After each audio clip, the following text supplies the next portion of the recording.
Oyunun zirəni zaten təhlil eləmişdik. Güclü və zəif tərəflərini futbolçulara göstərmişdik. Bəlkə də məşq eləməyə zamanımız olmadı. Çünki Tovuz səfərindən sonra cəmi bir məşq keçə bildik. Ümumi futbolçuların bərpasına daha çox diqqət eləmişdik. Oyun pis başlamadı. Düşünürəm ki, rəqibin həm hücumlarının qarşısını ala bilirdik, həm də zaman-zaman hücumlarımız da daha təhlükəli olurdu. Oyun gördüyünüz kimi 120 dəqiqəyə qədər çatmağa az qalmışdı. Uşaqlar döyüşdülər, vuruşdular. Sonda buraxdığımız qol əlbəttə ki, üzücü oldu. Belə bir məğlubiyyət, azarkeşlərimiz çox yaxşı dəstək göstərirdilər komandaya. Onlardan üzr istəyirəm, başqa deyəcək belə söz yoxdur. Sağ olun. Keçmiş olsun sana. İki sualım var. Bir, yəni Reza Balanın meydana daxil olması üçün komanda qolmu buraxmalıydı. Bir də ki, yəni bu iki oyunda nəyi dəyişə bildiniz Neftçidə yaxşı mənada? Bilirsiniz ki, zaten oyun elə tərzdə gedirdi ki, əvəz etmək də çətin idi. Çünki 0-0 idi. Və biz ortada hər iki oyuncumuz yaxşı təsir bağışlayırdı deyə ortadan oyuncu çıxartmaq fikrimiz yox idi. Artıq oyunun sonları idi. Ona görə artıq qol buraxandan sonra müdafiəçini hücumçu ilə əvəz eləməyə çalışdıq. Belə riskə getmədik. Yəni qısa bir vaxtda düşünmürəm ki, nəyisə belə qlobal dəyişmək olardı. Sadəcə olaraq çalışdıq ki, komandaya dəstəyimizi göstərək, məşqlərdə daha pozitiv məşqlər quraq, futbolçular buna sadəcə olaraq öyrəşsinlər, oyunlara hazırlaşsınlar. Sadəcə bu, yəni qısa bir zamanda bu qədər də dəyişiklik eləmək mümkün deyil zaten. Səlman, ötən həftə Turan Tovuzla oyunda da göründü və bugün də bir daha görsəndi ki, Basal Sambo cinahda effektli deyil. Tovuzda bunu görmüşdünüz və niyə yenidən eyni pozisiyada onu oynatmağa qərar verdiniz?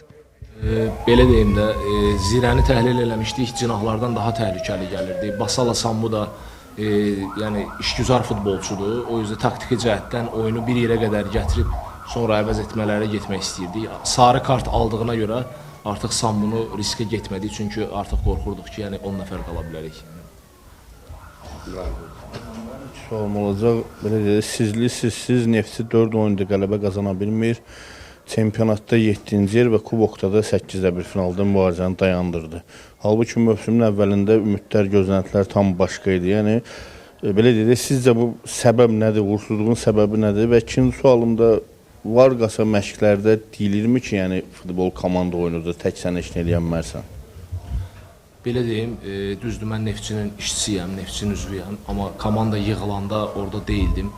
Əlbəttə, yaxşı futbolçulardan ibarətdir Neftçi futbol klubu.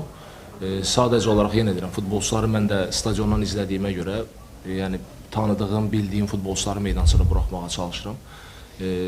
Biz iclaslar daha çox edirik, oyunun təhlili olsun, oyuna hazırlaşmaq olsun. Əlbəttə ki, deyirik ki, komanda şəklində müdafiə olunmalıyıq, komanda şəklində hücuma çıxmalıyıq və bu taktiki gedişatları məşqlərdə eləyə bilməsək də, zamanımız olmasa da, iclaslarda bunu deyirik. Düzdür, top itkisindən sonra getdik, qol buraxdıq. Yəni, bu üzücü məqamdır. Yəni, düşünürəm ki, artıq düzdür, çempionata köklənməkdən başqa yolumuz yoxdur. Düşünürəm, bəzən insanın əlindən bir varlıqlar çıxanda digərinə daha çox bağlana bilir. Neftçi ümid edirəm ki, çempionat oyunlarında daha ciddi yanaşacaq, daha məğlub olmaq artıq son demək lazımdır və irəli baxıb xallar qazanmaq lazımdır. Çempionatda uğur qazanmaq lazım.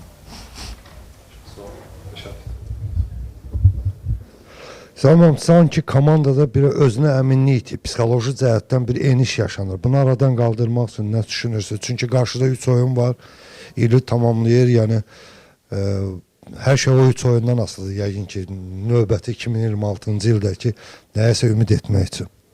Əslində, bəlkə qeyri-stabillik var, belə desək daha yaxşı olar. Çünki Tovuz səfərində komanda pis təsir bağışlamadı, çətin səfər idi. Oradan əlbəttə 3 xal istəyərdik, amma bir xalla döndük. Bu gün də oyuna deyirəm, pis başlamadıq. Qol da vurduq, əlbəttə zirə də vurdu qol, sayılmadı qollarımız. Amma düşünürəm ki, yəni komanda şəklində pis təsir bağışlamırdıq. Psixoloji cəhətimiz deməzdim ki, o qədər pisdir. Əlbəttə ki, məğlub olduqca bütün bunlar onun üzərinə gəlir. Amma düşünürəm ki, bir qələbə bir pozitivlik komandaya yəni üst düzeydə kömək eləyə bilər. Başqa suallar olacaq. Sənan bəy, Abbasovun dönəmində də Faraj həmişə startda çıxırdı, sizdə də yəni start heyətdə çıxır. Amma görünən odur, kənardan belə görünən odur ki, üzərinə düşən vəzifəni yaxşı gəlmir. O nə dərəcədə cinah belə, winger kimi nə dərəcədə belə deyə üzərinə düşəni eləyə bilər?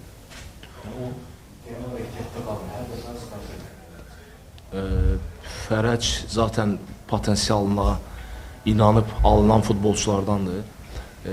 Driblinqi sevən futbolçudur. Əlbəttə bunu komanda şəklində eləməyə də çalışır.